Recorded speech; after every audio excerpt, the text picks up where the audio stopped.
Welcome to CLIC Connect. I'm your host, Craig Sullivan. Today, we've got a new industry leader joining us today. But before that, I would like to thank our production partners, our good friends at Red Roof Franchising and Chicago Title National Commercial Services Group, California. Hey, if you're looking for a new brand, give our friends at Red Roof a call. Give Matthew Hostetler a shout and let him know that producer Danny and I sent you, and he'll set you up with one of his franchise development team in your area. You know, great alternative. They've got a soft brand. They've got an extended stay brand, and they've got 2 economy scale brands. So give them a shout. They'd love to hear from you. Also, as everybody knows right now, markets, capital markets, everything else is tightening up. It's been difficult. You've got to get your real estate transactions closed on time. Call our friends over at Chicago Title National Commercial Services Group. For title and settlement services, they can help you. They are closing their deals on time. They will take on the brain damage for you and help you out. Also, they have a hotel practice within the National Commercial Services Group. That's all they're doing is hotels. So give Steve and Senft a call over there. They'll be glad to help you. Thank you all for joining us today. And today it is a pleasure to welcome Todd Stevens of Cunningham. Not only is he a first-time guest and a leader, he is also an exhibitor at our 6th annual California Lodging Investment Conference. Todd, welcome to the show. How are you? Hey, Craig. Thank you. Thank you very much. You know, if I could get that introduction every time I came home after work, that'd be fantastic. We'll put it on your AI at the house. You know, call me up and we'll do a little record. I'll put it in my FM voice. There you go. There you go. We'll take and I gotta add your plug about Chicago Title. By the way, I've had an opportunity to interface with those guys, and they're fantastic and super smart. So they are. Yeah, and I don't know how well you know Steve and Senft over there, but I'll definitely make an intro. You guys need to get together. No, we've met. I think we played golf together. So okay. Yeah. Very good. So, my friend, welcome to the show. Do me a favor and tell the audience about yourself and your firm. Okay. Just a little bit about myself. I'll try not to get too carried away. Carried away. Don't worry. I grew up, so I grew up in Michigan, small suburb of Kalamazoo, and, wanted to be an architect. I came from a kind of a blue collar family, divorced parents. I came from a Marine Corps family. My brothers all served. And so naturally, I was very interested in architecture, even in high school, participating in high school design competitions, whatnot.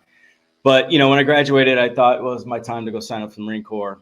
And, my brothers had kind of stepped in and sat me down at the table and said, well, if things don't work out for architecture, there's always the Corps. But, they went to the Corps because they needed to get their head screwed on straight. They said, Todd, you got your head screwed on pretty good. So you have a passion, you have a desire. Why don't you go and do that? So I did. I went to school at University of Detroit, graduated there, and I won't say my year. And I moved out to Denver. And, I was kind of a skier in Michigan, believe it or not. And so I moved to Denver because I wanted to be like a ski instructor part-time and then work on my architectural career. So I spent 16 years in Denver. And then moved out to LA in 2010. And, I've kind of dabbled in a lot of different things in my career path, even dabbled in some entrepreneurial activities where we started a company that was developing military and law enforcement products, one of which was a camera that you could mount on, you could pretty much mount it on anything, universal camera mount, zero white light. So I got involved in that. So despite not going in the Marine Corps, I did get a lot of training coming up through a lot of different venues and aspects. So had a parallel life that we dabbled in some of that. So we had some patents that we filed relative to that. But my heart still remained in architecture, and that's what I do. And so my role now here at Cunningham is Director of Strategy. And my passion in hospitality started way back in Denver. We're working on like really high-end exclusive golf resorts and clubhouses and villas and things of that nature. That's where it kind of really sunk in for me, because the human experience was always part of the focus of design, and it was never about form making or the physical aspect of architecture. Was really, for me, is always about how it makes you feel. And so that strategy component with architecture, my role here at Cunningham's kind of melded together, and it's been a fun ride ever since. That's great. I love that story. I also love that you're from Kalamazoo. My grandparents and my uncle and my mother all were there.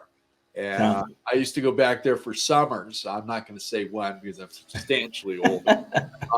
But yeah, I grew up spending summers in Kalamazoo. And, I know the downtown market there. I had so much fun down there.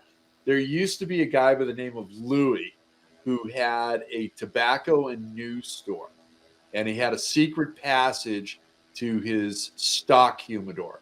And the wall would open up. And I always thought that was the neatest thing in the world. It was like Batman. That's great. Yeah. Yeah. And how many trips down the M43 did you make out to South Haven, Michigan, right? To get to the beach? Gosh, right? I was all over the place. I mean, we had aunt lived in Paw Paw, and we were in Ann Arbor quite a bit. I mean, we're all over the place. So I've got nothing but great memories of both Michigan and New York in the summertime. My dad's family was in New York, so I'd split the summer in half, start in either Michigan or New York and end in the other one. And all the way up until the time that I turned into a screw up and I ended up having to go to summer school. Those were the years that I wasn't going back. But I outgrew that sort of. Hope not. Yeah. I love what you had to say about the feel and the human component to hospitality. I think that's something that's attracted all of us to that. Now, you've also been going through a lot of different information lately on the hotel story and how these stories add value to the asset. I think our audience would find that fascinating. Would you mind telling them about this, please? Absolutely. This is probably one of my favorite things to talk about. A lot of people don't know, or maybe some people do know, that Cunningham has a 30-year history in theme parks and destination entertainment. So working with, the biggies like the Universals, the Disneys. I can say that we were architect of record for Galaxy's Edge. That's public knowledge, so I can talk about that. A lot of our other great works under strict NDAs when you work with big groups like that. But we've worked on a lot of big themed entertainment, and those are heavily storied. And so we've had the benefit of learning from the Imagineers, like how to create and curate through story via design. And so one of my initiatives here, when I first joined the firm just about 3 years ago, was to leverage that experience, because I'm a big believer in stories add value. And so as part of that process of looking at how do we leverage our story design experience more into our other studios. And look, Cunningham is more than just hotels. We do casinos, we do restaurant, we do retail. We're probably the only firm in the world that has the depth of experience in destination entertainment and theme parks like Disney. But also we do healthcare, we do affordable housing, we do a lot of other things. There's no other firms that really have that depth and breadth. So we're looking to leverage that, looking to broaden our storytelling experience and approach and do a lot of the different things what we do.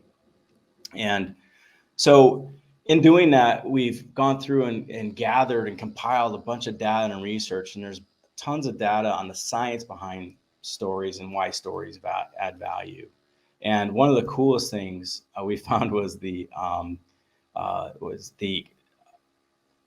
significant objects experiment. And significant object experiment was about buying 100 things off of eBay for, I think, what was it, $97. I forgot what they spent, $127. Yeah. And they took 100 writers, they wrote 100 stories, and then resold things on eBay and sold it for, I forgot what the number was, $7,963 or something like that. So it was like a 1,249%, add value or whatever. Don't quote me on the math, anybody. But the proof is once they put a good story, and some of these things were just trinkets, broken toys, and a creepy doll's head or something. They put a good story to it, and they were able to add value to that story.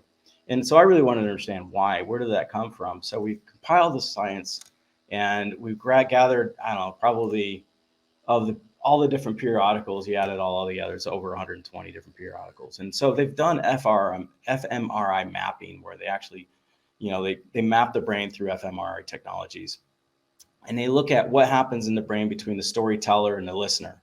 Right. And they're able to find out that actually, if I tell a story about picking something up or throwing something, that the neurons in my brain that are attributed to the acts of picking and throwing are stimulated. But what they found is that in the listener, as they listened to the story, the same neurons were developed and started sparking. So there was a physical neurological connection that we have with each other. And there's, a lot of other scientific, behavioral science where they've, done behavioral studies with people and understanding, where does empathy come in? How does empathy come in? Why does it come in? The brain chemistries and how all that works. And I won't get into the details of that, but it's been a very interesting kind of experience for us. And so now one of the things we are doing is we are going out and we're talking more about this. We've presented at the Themed Entertainment Association Western Education Conference, and we presented our findings where we talked about, and we actually had a PhD on the call with us, and presented our findings and presented, this is how stories work. These are the elements of story we need to have. And what I've noticed is, even internally, a lot of times when I've talked about stories in the past, you get some people that just kind of roll their eyes and they don't really understand stories. Yeah. And that was my motivation. That was my motivation. Is like, well, science has proven stories add value, and it's shown us how. So use it and embrace it. And so that's something that we're looking to do more and more of. We got a lot of work to do. It's not easy to put a story to a project, and there's quintessential elements that you need to have in a story for it to actually be a story. You need a character, you need a plot, you need a challenge, you need chronology, you need a timeline, you need all these different elements for the story, but it has to be relevant too, right? So, as we start to begin creating these experiential stories, one of the things that I like to preach about with our design teams here is from a strategy guy is, let's come up with an experiential diagram before we start drawing any boxes and lines and doing test fits and whatever. So, so it's kind of, really reframed my approach and how we're looking at projects. And then, looking at a project now where I've actually created a character, and it's a story about, a musician that's up and coming. And we wrote a whole backline character story of how she migrated as a child, and parents, Nice. wanted her to be successful. She wanted to go into music. That was heart and passion. Her dad passes away. Mom says life's too short, go embrace your love, moves to LA and searches for an opportunity. And so all this gets painted into the story that ultimately creates the foundation of the architecture itself. And so now as we look at the architecture and how that's expressive of this kind of rise to stardom, and how does somebody, what are the tribulations that people go through and their challenges to be successful in their careers, and how can we make that story integrated into this story for, let's say it's a hotel, and how can we express that? And it's a lot of fun, but what's I think one of the big values of story, and I think a lot of people that are listening, a lot of people in hospitality already know this, is that the alignment, right? Getting a story is a great way to get conceptual alignment of your teams early, especially the owners. When you got your owner and operators, when everybody's thinking about the idea from a story perspective, it's much more tangible for them, and it creates more engagement mentally for them, and it gets them better aligned, and it allows the teams to focus their conversations through the development of the project. So yeah, you hit say you hit a $20 million budget crunch on a large project. At least the decisions you're making to get that budget back down are aligned with the origins and the visions of the project itself via the story. Absolutely. And it's critical as a, I guess, recovering salesperson, best way to put it. There was always a story. And when I made the transition over to hospitality, that backstory of mine was critical. And one of the reasons I was so excited for our launch of the Development Deal of the Year this year at CLIC 5 was the backstory on the JW Marriott at the Anaheim Resort. Mm-hmm. And all the trials and tribulations, everything they went through. There was supposed to be 2 hotels built that were supposed to be the 2 first franchise Disney hotels. And what happens? There's a financial meltdown, and it's not viable to do 2 hotels. Disney says aloha. Okay. Marriott comes up and, really, is very interested in a JW going in there. The box is under construction, and, they Kay Lang was the designer on it. She had to completely redesign. I mean, there's just all these nuances in this in the fabric of this entire story that were just, tremendous. And that's where I always felt that the boutique side of the industry and the destination resorts got it right. They incorporate so much of the community into them. And it's not just that it's Hawaii or California coastal or, there's a lot to it. And I think that science is something that we all need to pay attention to. And I just think that's brilliant. So I don't know. I'm thinking maybe there's a panel for in 2 years that you need to talk about that story about. I think that sounded really good. Now, happy to do that. I mean, we have, like I said, we've gathered a lot of interesting stories, stories about the study of stories, and it's very interesting. But yeah, I'm happy to talk about it to anybody because it is probably one of my favorite subjects to talk about. So now, I'll talk somebody's ear off. And with the theme parks, you touched on this. So I'm assuming that that's kind of a global gig for you in Cunningham. You're, the Disney, parks across the world and Universal Studios and various others. I mean, obviously I know there's NDAs involved, and there's certain magic that you can't give away, but the trials and tribulations of bringing something to life like Galaxy's Edge in at least 2 parks at the same time, you've got construction going on. What's that like without, getting you into trouble? It's a challenge. Although, integrated project delivery is something we're big fans of. Anytime you can get, all the parties to the table on the same team, on the same contract, and it makes a lot of sense with the way we're delivering projects right now with BIM 360s and as we look forward into modularized construction and even using automated construction technologies that'll be coming on, the way we deliver projects is going to change. And I think Disney was great in how they approached their projects and embracing that approach. We've worked with Disney on 2 different projects in that IPD delivery, and both were successful. I think there's things we could obviously go back and fix, but as we look forward to other projects, we're looking at we're fans of design build. We're fans of design assist contracts and getting subs in the rooms and working with us as part of the process. Because again, the sooner I can get the story laid to them, the more fun it is for them too. And I think, so to my surprise, the contractors have been, really embracing the story approach as well.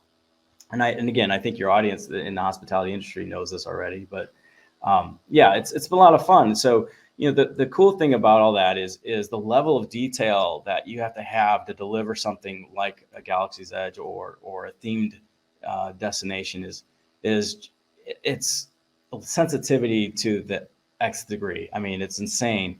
And I've always loved hospitality. Design was always conscious and careful about the placement of all these different things and how it comes back to the emotional experience of the space. A themed environment's the same thing. You can't just have an access panel where you want an access panel. You can't just have, the horn and strobes and exit signs. You had to really, really plan it all out so you didn't see it. And that was my first taste of it in a private club facilities where, we didn't want to see sprinkler heads and we didn't want to see speakers in a brick vaulted ceiling. So we had a Disney theme painter come up and they painted the ceiling. So you couldn't see the speakers, but you could hear it just fine. And it was pretty amazing. Literally, they said, stand here, look up, tell me where the speaker is. And I stood there for 5 minutes and I couldn't find see it. Wow. That's amazing. Yeah. It's that level of sensitivity that makes a big difference. And I think, I'll put our theme designers up against anybody when it comes to delivering something to that level. But we're also taking that into hospitality. And what does that mean is not everything is going to be a pirate ship. It means, theme design to brand design to authentic design. We have the ability to adjust that dial any way we want.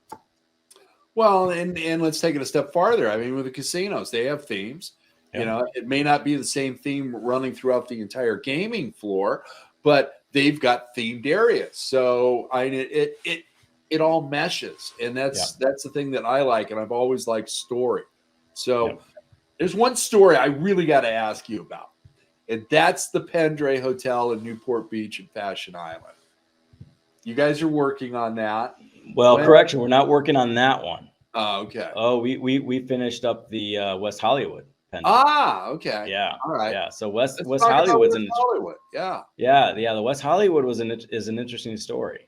It's a project that had a long history to the making. It was like an 8-year process. The project started with Stephen Connor, late architect, who, at the time came up with this kind of original ribbon kind of concept that you see at the Pendry West Hollywood now. EYRC was brought on to kind of take the project over. Okay. And then Cunningham was brought on by AECOM Capital. So it was AECOM and Combined Properties were working together on developing that property. And so we were brought on to do a peer review. And so we didn't have time at the time, but they said, okay, tell us when you want to do it. Long story short, we did a peer review, and then they said, well, we think you guys are positioned to take this project forward and to progress the design and just take the project forward. So we did, and we worked with Martin Brzezinski Design Studios, who did a marvelous job on the interiors group, and they were fantastic and easy to work with. And essentially, they brought the interior designs up to an SDDD level, and then from there, our teams kind of took that and ran with it. And so, as many people might know, so Pendry the hotel, but then there was the residences too. Right. And those residences set two state records. Really? Or two LA records. Okay. One is the most costly per square foot condo sale at $4,884 a square foot. And then also the most expensive condo at the time, which was $21.5 million for a 6,300 foot core and shell condo. So there's still interiors that'll be done to that. So I think that's a testament to good design adds value. Right. And a testament to the team. When we inherited that project, obviously there's 7,000 sheets of documents and data that you got to process and digest to be able to take it over. But at the same time, there was a $20 to $30 million budget crush that we had to fix. Yeah. So, so we had to really dive into the design, find a way to shave out $30 million, re-entitle the project, do all that without losing the story and the design intent, right? And so, again, another value story. Yeah. And so it's an interesting site. Anybody that goes there and you go into the auto court and the plaza and the checkered auto plaza, the piazza, as we would say, the buildings are separated for a reason. There's a fault line that runs through there, and there's fault lines all over California, so LA especially. Absolutely. So we had to be sensitive to that. So that dictated some of the decisions there. When did the hotel open? Gosh, so it was, like I said, it was an 8-year process, and then COVID hit. So it opened just under about a year ago, year and a half ago, maybe. I'm not sure on the exact date. Maybe check a year. The date on that, because if it opened up last year, give me a call off air. Yeah. You should probably think about getting it into the consideration for the development deal of the year. A hotel enhanced mixed use development would be right there. So, yeah. Well, I think we've got 6 awards associated with that project already. There you go. And again, I just have to stress, Stephen Connor, who set the vision, EYRC, who pushed that vision forward, and in Cunningham, it really did take a village, and of course the contracting team, the ownership team, everybody that came into that. I want to be perfectly clear, because in this case, Cunningham came in as the executive team, where in other cases, like Ivy Station, for instance, Ivy Station's a mixed use, transit-oriented design project here in Culver City, where Cunningham was the master planning concept architect. Okay. And then that EYRC actually was the architect of record for the office building along. So we have a lot of different roles and relationships so we can work together. We're not an ego-based firm. We're happy to work and wherever we fit to do great projects. See, and that's the thing that puts you guys a cut above. You realize that bringing in other talented firms to bring the story and the project to life are critical. And that's what I like about your firm. So, okay, my friend, we're going to do our, our lightning round. Producer Danny's going to put 2 minutes on the clock. Word association, just the first thing that pops into your head, starting now. Green tech. Renewable. Conferences. Tiring. Trophy assets. Not enough. Grand opening. Good times. Favorite airport. Doesn't exist. Barefoot people on an airplane. Yeah, I could do without that for sure. Aisle or window? I have a big bladder, so I'm a window guy. Tequila or whiskey? Tequila. Favorite hotel or resort? Oh man, yeah, Maldives, probably the Ritz Maldives or something like that. But 2023. Foggy. You did that with 1:04 left. Congratulations. We'll have to check with Danny and see if that was a record. I think it's close. If I win a prize, let me know. I will let you know, but we haven't won a prize. We're on a very limited budget here. I love our production partners, but we are on a limited budget. Understood. So what excites you about the hospitality market going into 2023? That's going to be our last question. Watching the hospitality market come through the challenges of the pandemic and how it's rebounded. And everybody said this, look, hospitality is not going anywhere. It's going to come back. And I know there was, like, in the pandemic, there was all these ideas like, well, this is going to change, that's going to change, that's going to change. But when you're a fan of human behavior and behavioral studies like I am, I kind of know how humans are going to react, and humans don't evolve that fast. So it's really refreshing to see the markets rebounding and seeing the changes that have been inspired by these negative impacts and how it's going to make the industry stronger. So I think, with some of the foggy vision of 2023 and what's going to happen with, recessionary rumors or whatever, hospitality is going to be fine. And I think these are all great opportunities as an industry to progress and move forward.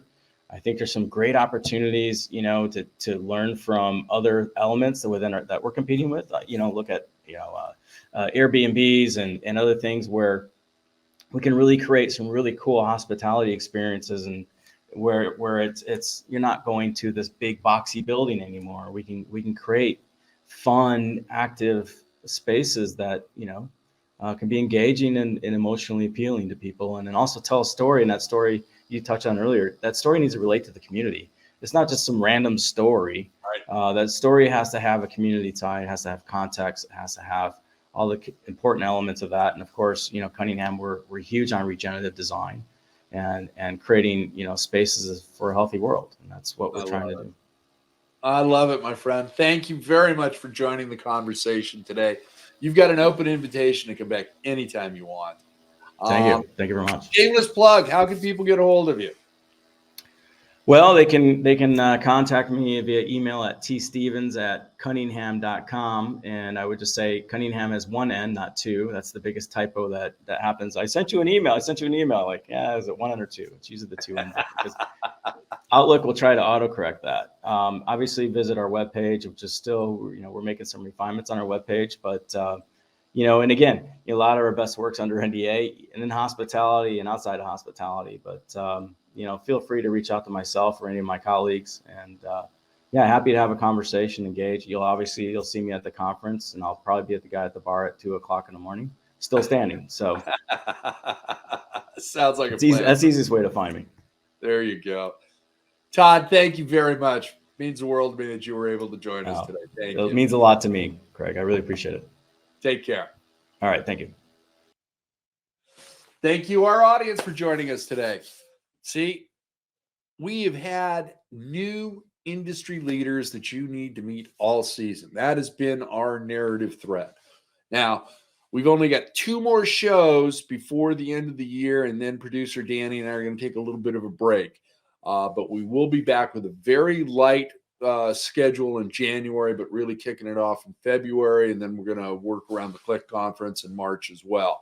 But what a great show. What great guests. I want to thank you, our audience. I want to thank our guests. I also want to thank our production partners, our good friends at Red Roof Franchising and Chicago Title National Commercial Services Group, California. Give them a call. Let them know that producer Danny and I sent you. They'd love to hear from you, and they can help you, okay, most importantly. But we've also got CLIC 6 coming up on March 1st and 2nd, 2023 at the West and South Coast Plaza Hotel. We're really excited about going back there. We've got a whole new program for you. We have gone from 4 panels and our development deal of the year to 3 panels. We've increased the networking time during the day of the event. And we're giving you a couple of more hours the night before at our welcome mixer that is being sponsored by all of our hotel sponsors. But you can meet all of the various hotel development teams from Red Roof to Marriott and everything in between. You can also meet the other speakers, exhibitors, and sponsors, and all the registered attendees are welcome. And you're going to have a great opportunity to say hi to people you haven't seen in a while and make some new connections and more networking. And we're also going to extend our post-conference network so that you've got even more time on the back end. So thank you all very, very much. And we look forward to seeing you on March 1st and 2nd. As I'm fond of saying, be kind, share your knowledge, go be amazing.